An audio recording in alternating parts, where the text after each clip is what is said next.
Subscribe now and press the bell icon. Never miss an update.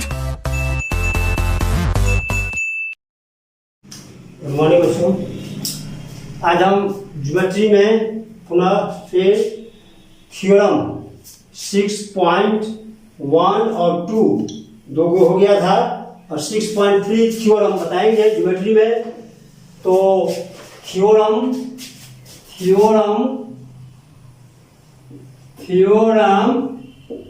6.3 one theorem में था कि दो line intersect किया तो वर्टिकली अपोजिट एंगल इक्वल, ये थ्योरम फर्स्ट था। थ्योरम दूसरा भी आपने पढ़ा कि अल्टरनेट बराबर होते हैं। अगर ये लाइन पैरेलल था, ये था ट्रांसवर्सल, तो ये और ये अल्टरनेट बराबर होते हैं। ये दो थ्योरम था और ये तीसरा थ्योरम जो अभी जस्ट समझा रहे हैं, थ्योरम 3। आप जब पढ़ेंगे थ्योरम, मैंने कहा थ्योरम को 2 बार 3 बार 4 बार पढ़ेंगे, समझेंगे। जब आप अगर एक बार समझ लिया तो सॉल्व करना तुरंत वेरी इजी हो जाएगा। अब देखिए थ्योरम में है कि एक ट्रांसवर्सल लाइन ट्रांसवर्स करती है, काटती है, इंटरसेक्ट करती है, तो ये और ये अभी दो लाइन है, सिर्फ 2 लाइन है, ये और ये 2 लाइन है। थ्योरम कहता है 6.3 कि एक ट्रांसवर्सल, तो ट्रांसवर्सल लीजिए, ट्रांसवर्सल काट दिया। इसका ट्रांसवर्सल लाइन का हिंदी मीनिंग प्रतिच्छेदक रेखा, जो छेद करते हुए पास करती है, काटती हुई गुजरती है, पास करती है। तो ये ट्रांसवर्सल लाइन, तो एक ट्रांसवर्सल लाइन है और ये 2 लाइन को सीधे लाइन दिया है, 2 लाइन को प्रतिच्छेद करती है, काटती है। किस प्रकार काटती है? तो यदि अल्टरनेट बराबर हो, ये 1 2 3 4 5 6 7 8 अल्टरनेट बराबर हो, अर्थात ये 3 और ये 5 बराबर और ये 4 और ये 6 बराबर, इतना दिया हुआ है गिवन। यही चीज आप गिवन में लिखेंगे। जब भी थ्योरम आप साबित करते हैं, स्टेप देते हैं, गिवन में देंगे कि ट्रांसवर्सल लाइन टी, 2 लाइन है अभी सीट, ये ए बी और सी डी 2 लाइन है, तो a transversal T intersect 2 line, given में लिखेंगे a transversal line T transverse 2 lines, 2 line को, कौन 2 लाइन है?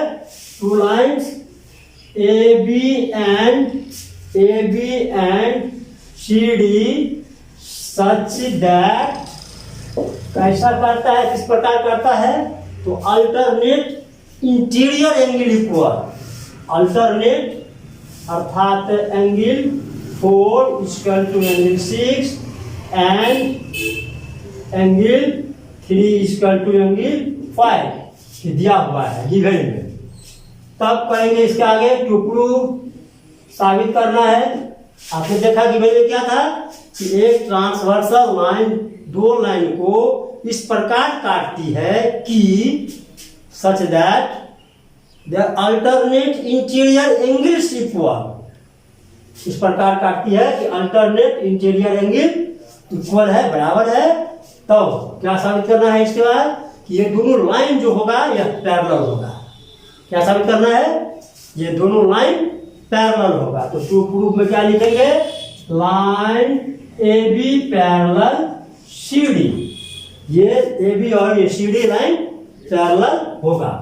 अब स्टेप में बताए थे गिवन के बाद टू प्रूव अगर कंस्ट्रक्शन की जरूरत पड़ रही है तो देंगे, नहीं तो नहीं देंगे। और तब ये प्रूफ में स्टार्ट, आपने देखा ये स्टेप हुआ, एक स्टेप, 2 स्टेप, 3 और ये चौथा स्टेप में प्रूफ है। और प्रूफ में क्या लिखेंगे, तो चलते चलते हैं, देखते हैं कैसा लिखेंगे। अब ये जो पैरेलल है, साबित करना है आपको पैरेलल, तो आप दिमाग पर रखेंगे कि दो लाइन पैरेलल जो होगा, जो हम बताए थे कि थ्योरम से पहले एक्सियोम है जो ऑलरेडी भी प्रूवन होती है, उसमें थोड़ा सा दिमाग लगाएंगे। आपने देखा होगा कि दिया था कि यदि कॉरेस्पॉन्डिंग एंगल इक्वल है तो लाइन पैरेलल है। अब आपको इस थ्योरम में थोड़ी सी ब्रेन का यूज करते हुए कॉरेस्पॉन्डिंग एंगल बराबर कर देना है। कॉरेस्पॉन्डिंग एंगल क्या क्या हुआ कि 1 बराबर 5 और 2 बराबर 6, जहां की ये कॉरेस्पॉन्डिंग बराबर हुआ कि लिख देंगे ये लाइन और ये लाइन पैरेलल। आई समझ में? फिर समझिए, आप थ्योरम से पहले एक्सियोम जो ऑलरेडी भी प्रूवन होती है और इसे साबित करने की जरूरत नहीं पड़ती है एक्सियोम को, तो आपने उसमें देखा, पढ़ा होगा। क्या पढ़ा कि यदि कॉरेस्पॉन्डिंग एंगल इक्वल है, बराबर है, तो ये लाइन जो होगा, दोनों लाइन पैरेलल होगा। लाइन पैरेलल, कॉरेस्पॉन्डिंग एंगल बराबर, कॉरेस्पॉन्डिंग एंगल बराबर तो लाइन पैरेलल। तो इसमें हमें कॉरेस्पॉन्डिंग एंगल को बराबर कर देना है, और जब ये बराबर होगा कि ये लाइन और ये लाइन पैरेलल हो जाएगा। तो चलिए प्रूफ में क्या लिखेंगे, ए बी को टी इंटरसेक्ट करती है, ये लाइन है बी, ऐसे टी है इंटरसेक्ट किया, 1 2 3 और 4 है। यदि हम ऐसे लिखेंगे तो 1 और 3, 1 बराबर 3 कौन चीज का, वर्टिकली अपोजिट एंगल, और 2 और 4 ये भी वर्टिकली अपोजिट एंगल। तो इस प्रकार से 1 बराबर 3 और 2 बराबर 4 आया।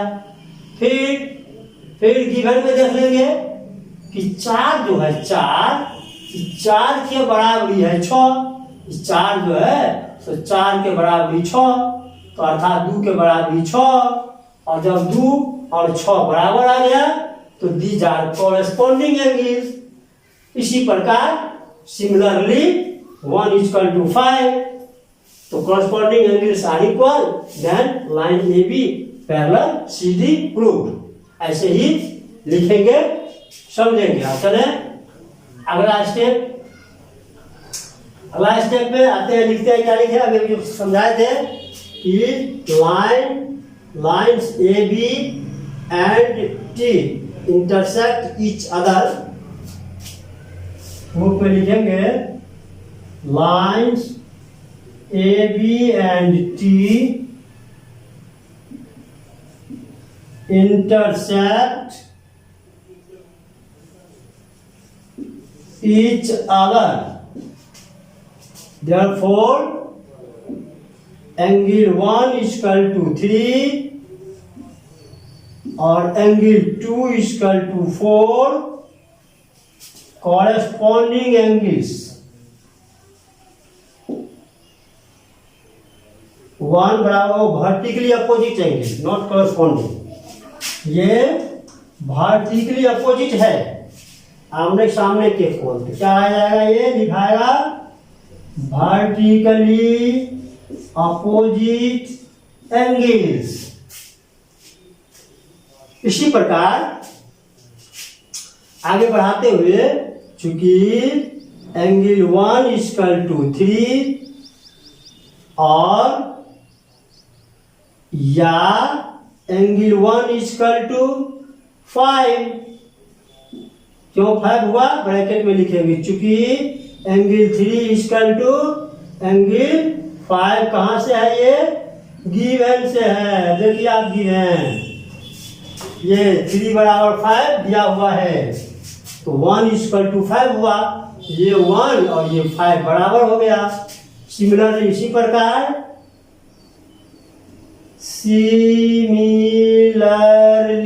प्रकार एंगल 2 4 या फिर angle 2 equal to angle 2 equal to क्या आएगा 4 एंगल 4 है।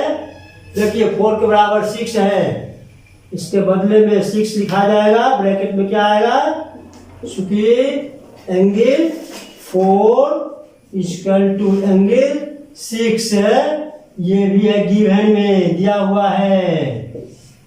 अब आप देख रहे हो इस प्रकार क्या आया, लास्ट में लिख देते हैं 10। इस प्रकार क्या आया angle 1 equal to angle 5 and angle 2 equal to angle 6। क्या लिखेंगे, these are corresponding angles, hence AB parallel CD proved। जब कॉरस्पॉन्डिंग एंगल बराबर होंगे तो ये लाइन पैरेलल होगा। आपने देखा कि क्या दिया हुआ है थ्योरम में, एक बार 2 बार 3 बार पढ़ेंगे ढंग से और अंडरस्टैंड करके समझ बूझ करके, और तब उसके बाद उस चीज़ को फिर क्या करेंगे, उस चीज़ को आप लिखेंगे जितना दिया हुआ है गिवन, और तब स्टेप बाय स्टेप बनाएंगे। तो अभी हमने 3 थ्योरम बताया 6.1, 2 और 3। तो 3 थ्योरम पर आधारित जो भी आप रिवीजन करेंगे, बुक सब से पढ़ेंगे और एक्सरसाइज 6.1 में भी बनाने का प्रयास करेंगे। तो 2-3 थ्योरम और बाकी है इस चैप्टर में, तो फिर जैसे जैसे आते जाएगा वैसे वैसे समझाते जाएंगे। ठीक है, बेस्ट ऑफ लक।